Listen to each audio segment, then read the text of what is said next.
because we live in a defined world and not in a directly experienced world. So basically we have a textual representation of the world that we are more inclined to respond to than our direct experience. Uh, there is basically a nice way to program us, to program ourselves, by changing the textual representation of our environment, our context, and our actions. And that's basically what happens a lot. We live in a world of words, and you can change the emotional context of certain words by putting words in sentences together so that we remember them, even if we're not really conscious of them. But we remember the other words that were found in the vicinity of the words that we are hearing or that we are thinking, and that will influence our motivation. So if we say, well, let's say ice cream is bad, horrible, terror, bowels, disgusting, then of course, even if we don't have time to think of all these words that I just mentioned with ice cream, still the motivational value of ice cream will be reduced. And that's the way that people are influenced in the modern media, basically by programming words. So how does this work? Well, it doesn't work like that. It just doesn't work like that. For instance, Dracula was a bloodthirsty maniac, and he lived in Transylvania.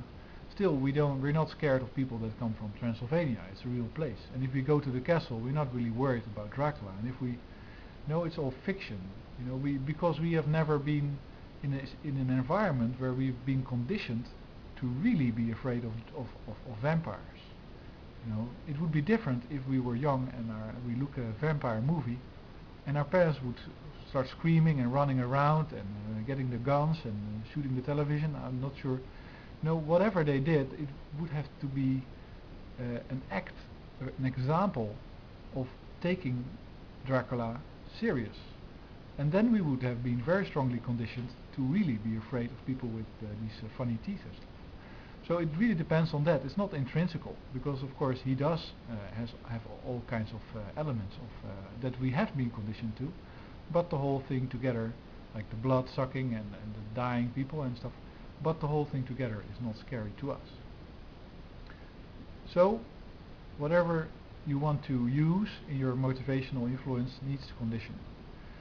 And conditioning is nothing else than practice, because there is of course the emotional modulation going with words like feeling of love and hate and rage, but that's not really that important to the brain. What is important is that you act on it, because that's the true experiment also in the animal kingdom.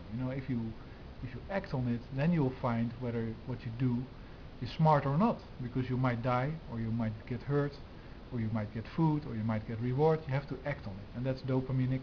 It's a certain substance, a reward substance we always call it, but you can better think of it as a freedom substance. It frees your brain to actually act on something. And if you're brought to that point to do that, for instance by already, long story short, but you have to practice. People have to entice you to do things. Well, that can be hard, because to do that you have to really get people moving, and you have to use that original animal motivation if you want to condition them to certain words. You cannot use conditioned words. You cannot use words that you want. You have to go back to the basics, and that's also what the media does always. They go back to, let's say, the sexual attraction and that kind of stuff, usually, because that's a very strong one.